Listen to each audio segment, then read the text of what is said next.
Pag-ibig Fund is a government financing institution which means pagtulungan sa kinabukasan, ikaw as a member, bangko, industriya at gobyerno. So these pillars are working together for a better future, not only for the members but for the a better Philippines.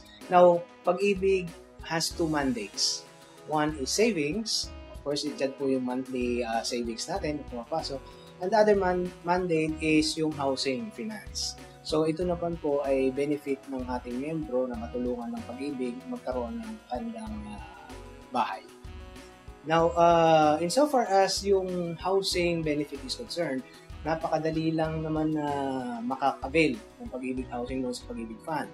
Kasi anyway, under the new Republic Act 9679, mandated naman halos lahat ng mga Filipinos working with at least 1,000 na income monthly ay mandated to be members of Pag-ibig Fund. So, halos lahat ng ating workforce ay member ng Pag-ibig, and all of them, provided they are active Pag-ibig members and with at least 24 months contribution, pwede na silang makaka-avail ng Pag-ibig Housing Loan.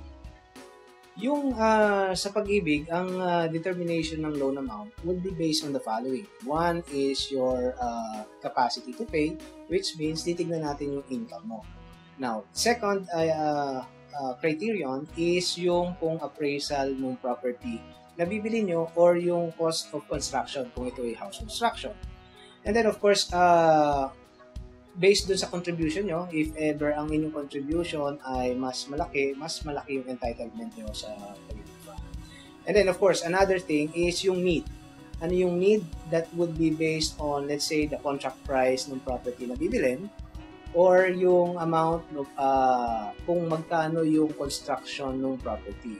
So whichever is lowest among the criteria, yun ang binibigay natin, i-approve mo. So let's say, even if you have a capacity to pay higher, let's say like now, ang Pag-ibig Fund increased its loanable amount from 3 million, it's now up to 6 million kasi malaki ang clamor, especially yung mga professionals at saka OFW members natin who can afford more than 3 million loan, in-increase natin yung loanable amount.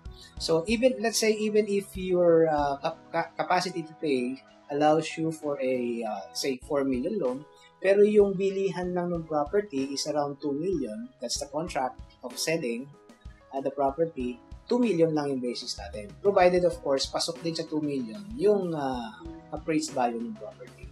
First and foremost, no, siguro mas magandang malaman ng mga miyembro natin that we know for a fact that most of our members are also busy in their work at ayaw na rin nila na magli-leave and then maghapon na mag-iintay sa opisina para lang mag-file ng loan.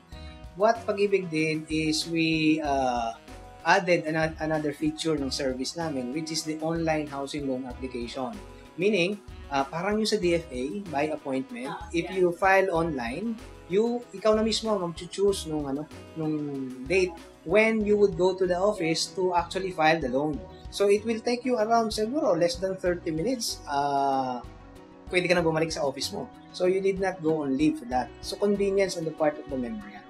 Pangalawa, yung aming housing loan right now, yung interest rate is no longer based on the amount that you are going to avail. Based na yan sa option mo, how long the fixed pricing period would be. So ikaw mamimili kung ano interest rate na gusto mo. If you want a lower interest rate, let's say gusto mo lang 7.995, which is the lowest from the regular housing program, ibig sabihin nun, you would have to choose yung 3 years fixed pricing period.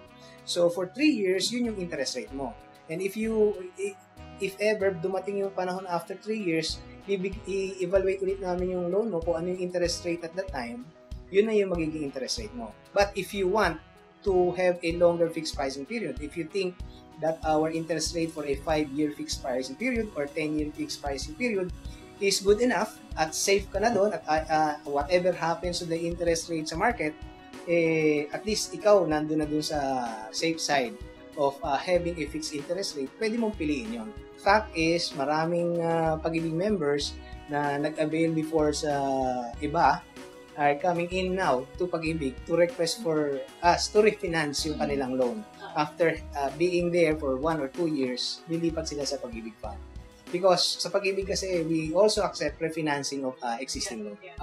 Isang gusto naming i-emphasize is that with Pag-ibig, yung mga sector na hindi tinatanggap sa labas na housing loan, ay mayroong programa dyan ng Pag-ibig. We call it the Affordable Housing Program.